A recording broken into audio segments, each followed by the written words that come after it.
তুমি জানো না কালকে সূর্য উঠতে দেখবে কি দেখবে না। নাইলে সকালে সূর্য এই কথা বলতে বলতে কোনোদিন উঠতো না। আনা ইয়াউমুন জাদীদ আলা আমালিকা শাহীদ, আমি নতুন দিন তোমার কর্মের উপরে আমি সাক্ষী। ফাগতানিম, সুবর্ণ সুযোগ মনে করো। লান আউদ ফি হায়াতিকা আবাদা, হতে পারে আর কোনোদিন তুমি আমাকে উঠতে নাও দেখতে পারো। আর সূর্য সুবর্ণ সুযোগ কোনোদিন বলতো না। আমাদের নবীজি যদি আমাদের জন্য এই সুযোগ না নিয়ে আসতেন, ইন্নাল্লাহা ইয়াকবিলু তাওবাতা আবদি হাত্তা ইউগারগির, এই উম্মতের তওবা আল্লাহ কণ্ঠনালীতে রূহ আসার পূর্ব মুহূর্তে পর্যন্ত কবুল করবেন, এই অঙ্গীকার বন্ধুর সাথে যদি না দিতেন, তাহলে সূর্য এই কথা কোনোদিন বলতো না। জমিন প্রতিদিন আমাদেরকে সতর্ক করে। আমরা হাসি বটে জমিনের উপরে, জানি না নিচের জমিনটা কি বলে। যখন মানুষ অট্ট হাসি দেয়, তখন নিচের জমিনটা বলতে থাকে, তাদহাকু আলা যাহরি, তুমি আমার পেটে হাসো তাই না? সাতাবকি ফি বাতনি, হতে পারে তুমি আমার পেটে কাঁদবে। ওই কাদা একদিনের হবে না, জানি না কত হাজার বৎসরের হবে, কত কোটি বৎসরের কান্না হবে, কেউ জানে না। সত্য এটাই, কিন্তু দুজাহানের বাদশাহ চোখে দেখা এসব আছে। শুনা বলেন নাই, মেরাজে যা জান্নাত দেখছেন, জাহান্নাম দেখছেন, তারপরে আমাদেরকে বলছেন। আমার কথা ওলামা বুঝবে, আর কেউ বুঝবে না। জান্নাত জাহান্নাম দেখার পরে, জান্নাত দেখার পরে আর আসা উচিত ছিল না। এক নবী আছে জান্নাতে ঢুকছে, আর ফিরে আসে নাই। আল্লাহ বলছে চলেন ফিরা, না জান্নাতে ঢুকলে তাকে ফিরতে হয় না। জান্নাতে ঢুকলে আবার ফিরবো কেন? আইসেই তো গেছি। ওলামা জানে, আমাদের নবীজিও পারতেন বলতে আর যাব না, ঠিক না? পারতেন না? বলার কিছু ছিল? কিচ্ছু ছিল না। ওই জান্নাতের মতো জায়গাকে ছেড়া চলে আসছে। বড় দিল লাগে, বড় দিল, এই জন্য আসছে। উম্মতের ব্যথা এখানে ছিল, এই জন্য আসছে। আমি না গেলে চোখে দেখা উম্মতকে কে বলবে? আজকে তো উম্মত নবী চিনে না। লানত আমাদের জিন্দগির উপরে, একজনও এখানে নাই। রাগ হয় না আমার উপর, রাগ হইতে পারেন, করার কিছু নাই। আগামীতে আর দাওয়াত দিন না রাগ হইলে। রাগ হয় না, একজনও নাই এখানে, একজনও নাই যে এতদিন চুল কাটছি, কোনদিন সেলুনে যেয়ে বলছি আজকে চুল না আমার ইচ্ছা মতো, না তোমার ইচ্ছা মতো, না তোমার ডিজাইন দোকানের ডিজাইন মতো, আজকে চুল কেটে দিবা আমার নবীর ডিজাইন মতো। একজনও এখানে হাত উঠাইতে পারবে না। জীবনে একবারও বলে নাই যে আমার নবীর ডিজাইনে আমার চুল কেটে দাও। যদি এখনো কেউ হাত উঠায়, হয়তো আমার বয়ান আগে শুনছে, এই জন্য কোনোদিন কাটছে। আমি সব ওয়াজে বলি, একজনও নাই যে নবীর স্টাইলে চুল কাটবে।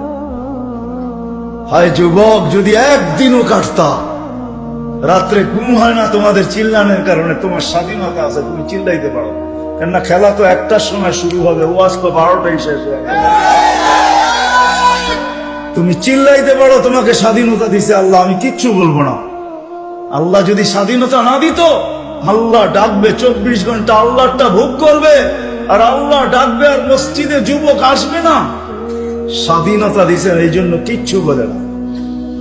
5টা স্বাধীনতা দিছে, 5টা শিক্ষাগত স্বাধীনতা। যেই কোনো শিক্ষায় শিক্ষিত হইতে পারো। হ্যাঁ, পেটের শিক্ষা শিক্ষা, আবার বিরাট বিরাট সার্টিফিকেটের গর্ব। সাধারণ শিক্ষা, যেটাকে জেনারেল বলে, ওটা ডিকশনারিতে সাধারণ শিক্ষা লেখা আছে। সাধারণ ডিকশনারিতে সাধারণ আছে, জেনারেল অর্থ কি? রাগ হয়ে গেলেন? সাধারণ জিনিস নিয়ে আবার গৌরব করা যায় নাকি? লেখছে পুরা সাইনবোর্ডের অর্ধেকে ডিগ্রি হয়ে গেছে, সবগুলা সাধারণ। এটা আবার গৌরবের বিষয় নাকি? সাহাবা তো অসাধারণ শিক্ষায় শিক্ষিত ছিল। বিশ্বাস হয় না? নাইলে ম্যাককে ডাকলে আসতো কি করে? সারা দুনিয়া দেখায় দেখ শিক্ষিতরা যে ম্যাককে ডাইকা নিচে নামায় দেখাইতে পারবে। সাহাবা তো ম্যাককে ডাইকা নিচে নামায় নিত না। নাই নাই, হ্যাঁ নাই কিতাবে, হ্যাঁ ইচ্ছা মতো নামাইছে, ইচ্ছা মতো। আমার জমিনের বাহিরে 1 ফোঁটা যেন না পড়ে, প্রয়োজনের থেকে যেন 1 ফোঁটা বেশি না হয়। খবরদার, মিটার দিয়া মাইপা তারপরে নামবি। যান যান কিতাব উঠান দেখেন, ভূমিকম্পকে টোকা দিয়া দূরভূত করছে। তামিমে দারি রাদিয়াল্লাহু তাআলা আনহুর কবর যখন আমি দেখতে গেছি, তখন মনে মনে ভাবছি হায় হাত দুটা যদি রেখা যেতাম তাহলে ফায়ার সার্ভিসের প্রয়োজন হতো না। যেখানে আগুন ওইখানে তোমার হাত আগুন নিপতে বাধ্য না, বাধ্য না? অগ্নিগিরি যদি পাহাড়ে আবদ্ধ হইতে বাধ্য তাহলে আগুন নিপতে বাধ্য হবে না কেন? 6 বার দেখছি আমি এই 2 চোখে দরিয়ায় নীল, 6 বারই তালাশ করছি, যদি চিঠিটা পাইতাম তাহলে পদ্মা মেঘনা যমুনার পানির সমস্যা হতো না। দরিয়ায় নীল যদি আজ পর্যন্ত দিতে পারে তাহলে পদ্মা মেঘনা যমুনাও দিত, কিন্তু খুঁজা পাই নাই। মনে আফসোস ছিল যে চিঠিটা যদি পাইতাম। ওমর রাদিয়াল্লাহু তাআলা ওই চিঠি, যে চিঠিতে 4500 কিলোমিটার দরিয়ায় নীল আজও পানি দিতে পারত। সত্য কি সত্য না? ওই টেকনোলজিহীন আজ থেকে 1400 বছর আগে ভিডিও কলিং এ ওই পাহাড়ের গায়ে এখনো সাইনবোর্ড রাখা আছে। আপনি দেখা আসেন, আমি দেখা আসি। বন্দর আব্বাসে এখন ওই পাহাড়ের গায়ে সাইনবোর্ড লাগানো আছে, 3000 কিলোমিটার দূর থেকে দেখা দিছে এই পাহাড় সামলাবে। কোন টেকনোলজি নাই, কোন স্যাটেলাইট নাই।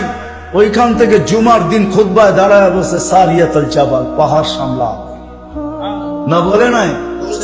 এখনো রাখা আছে 2 পিলার, সমুদ্রের উপর দিয়ে ঘোড়া ঠক ঠক ঠক ঠক ঠক ঠক করতে করতে দৌড়ে গেছে। আল্লাহ বলছে খবরদার, স্থলে তো ঘোড়ার পায়ে ধুলা লাগে, যদি পানি খুঁড়ে লাগলা তাইলে খবর আছে।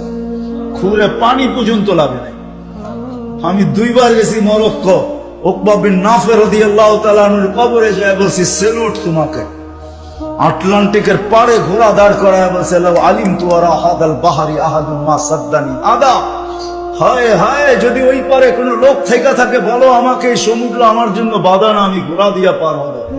Atlantic, Casablanca two new York 8 ঘন্টার ফ্লাইট, টানা 8 ঘন্টা সমুদ্র পার হলে তারপরে নিউ ইয়র্ক আসে।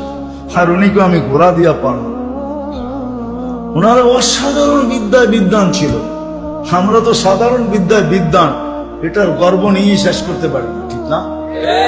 যাক, এটা আমার আলোচ্য বিষয় না। আল্লাহ স্বাধীনতা দিছে, যেই কোনো শিক্ষায় শিক্ষিত হতে পারো, যেই কোনো পেশায় পেশাজীবী হতে পারো, যেই কোনো সমর্থ থাকলে যেই কোনো সোসাইটিতে বাস করতে পারো। শুধু পাত্তি লাগবে, পাত্তি। নারায়ণগঞ্জ নতুন জেলা হইলো, এটা আগে ঢাকার ভিতরেই ছিল।